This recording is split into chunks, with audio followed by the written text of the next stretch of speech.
हम क्यों पूछ रहे रिजर्वेशन? अब आप लिख लो इसको या याद रखो, ताकि अगर कोई महल्ले में कोई कांग्रेसी, राष्ट्रवादी या सैनिक आया तो उसको बोलना, ये बैठ जरा सुन, मेरी बर्बादी की दास्तान सुन और इसका जवाब दे। मेरे भाई, महाराष्ट्र में 11% मुसलमानों की आबादी। हमारे जर्नलिस्ट हजरात भी साथ है, हमारे से बड़ी मोहब्बत है उनको, हमसे भी मोहब्बत थी मालूम था, मगर हमारी गाड़ी से भी मोहब्बत हो गई। मुबारक हो, दूल्हे की गाड़ी जब आती है तो नाचते हैं लोग। महाराष्ट्र में कितने मुसलमान के पास ग्रेजुएट हैं? खाली 4% मुसलमान ग्रेजुएट हैं महाराष्ट्र में। कितने हमारे हिंदू भाई हैं? 8.9%। माने ओवरऑल महाराष्ट्र में 8.7 ग्रेजुएट हैं, जिसमें से मुसलमान खाली 4.9 और हमारे हिंदू भाई 8.9। क्या ये आर्टिकल 15 और 16 को सेटिस्फाई नहीं करता कि हम इतने हमारे कम ग्रेजुएट हैं? और फिर इसके बाद आप देख लो, ड्रॉप आउट रेट कितना है मुसलमानों का?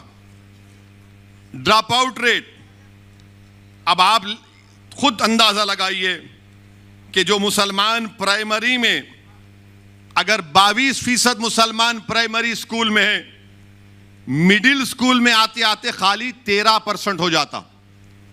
कितने? प्राइमरी में 22, तो मिडिल में आते आते 13 हो जाता, और वो मैट्रिक में आते आते खाली 12% हो जाता, और हायर सेकेंडरी इंटरमीडिएट में आते आते वो 7.1% हो जाता, और उसके बाद ग्रेजुएट खाली 4 होते। अब आप सोचो कि आपके घर में आपकी औलाद है, उसको आप प्राइमरी स्कूल में डाल दिए, अब तो स्कूल खुल रहे हैं, यानी अगर 22% मुसलमान के बच्चे प्राइमरी स्कूल में हैं तो मिडिल स्कूल में आते आते 13% हो जाता, मैट्रिक में आते आते 12% हो जाता, हाई इंटरमीडिएट में, हायर सेकेंडरी में आते आते 7% हो जाता, ग्रेजुएट होते होते 4% हो जाता। ये सबसे कम है, सबसे कम है। ये नहीं देंगे मेरे को रिजर्वेशन, मेरे बच्चे नहीं पढ़ेंगे? क्या उनके मुस्तकबिल में नहीं है कि काबिल बने, पढ़े लिखे बने, डॉक्टर बने, इंजीनियर बने, MBA करे, MCA करे, गवर्नमेंट की नौकरी मिले? मगर नहीं, सेकुलरिज्म को तुमको जिंदा रखना है। तुम सेकुलरिज्म के गुलाम और कैदी बने हुए हो मुसलमानों। क्या मेरे मुकद्दर में यह लिखा है कि मैं सेकुलरिज्म के ट्रेन के स्टेशन पर हमेशा कूली बनकर इन जालिमों का बोझ उठाऊं? क्या तुम अपनी औलाद के मुस्तकबिल का बोझ नहीं उठाओगे? क्या तुम अपने बच्चों के लिए स्कूल नहीं मांगोगे? क्या तुम अपनी बच्चियों के लिए ग्रेजुएशन नहीं मांगोगे?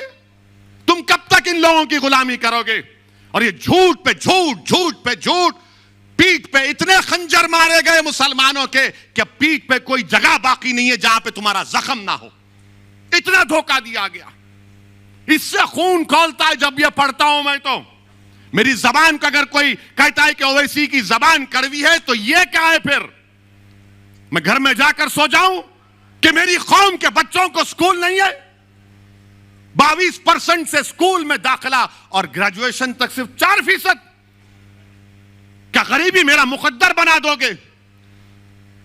क्या गुर्बत मेरी जिंदगी में रहेगा और मेरी औलाद भी रहेगी गुर्बत में?